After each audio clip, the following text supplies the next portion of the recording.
Have you ever wondered what the most repeated message in the entire Bible is? It's not a commandment, it's not a judgment, and it's not even a moral teaching.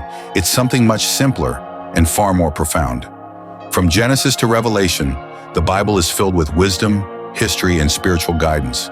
But there's one phrase that appears more than 300 times across nearly every book.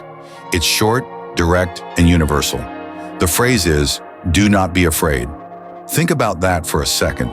In a world where fear seems to be everywhere, whether it's fear of failure, fear of the unknown, or fear of the future, this is the phrase God chose to repeat over and over again. But why? Why does God remind His people again and again not to be afraid? In this video, we're going to explore what this phrase means, why it's so important, and how it can transform the way you face fear in your own life. Let's start with the context. The first time we hear "do not be afraid" in the Bible is in Genesis, when God speaks to Abram, promising him protection and blessings. From that point onward, this phrase becomes a constant refrain.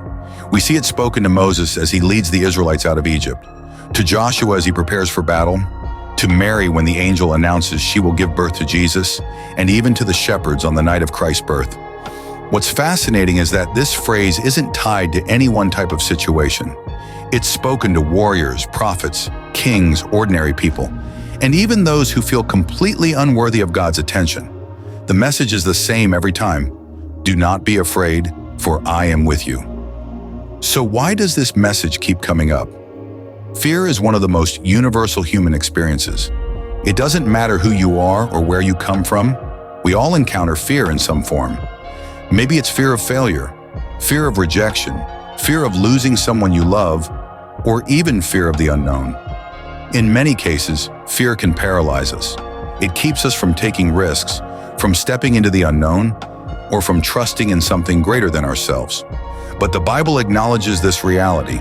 It doesn't dismiss fear as something weak or shameful. Instead, it meets us where we are, offering reassurance and reminding us that we're not alone. Now let's dive deeper into what "do not be afraid" really means. It's not just a command to stop feeling fear. Because let's be honest, fear is a natural response. Instead, it's an invitation to shift our perspective. It's God saying, "I know you're afraid, but trust me. I'm bigger than whatever you're facing."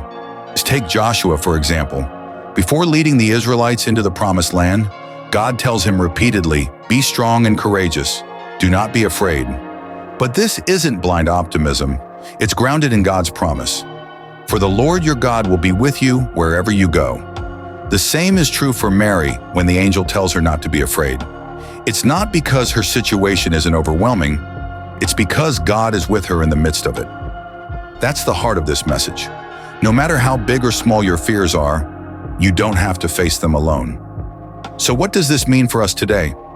Maybe you're standing at the edge of something uncertain. Maybe you're carrying a burden that feels too heavy to bear. Or maybe fear has been holding you back from pursuing something you know you're called to do. The message of "do not be afraid" is as relevant now as it was thousands of years ago. It's a reminder that fear doesn't have to define you. It's a reminder that you're not walking this journey alone. And most importantly, it's an invitation to trust in something greater than your fear. What fears are you facing today? I'd love to hear your thoughts in the comments below. And if this message encouraged you, don't forget to like this video, share it with someone who might need it, and subscribe for more content like this. Remember, no matter what you're facing, you are not alone. See you in the next video.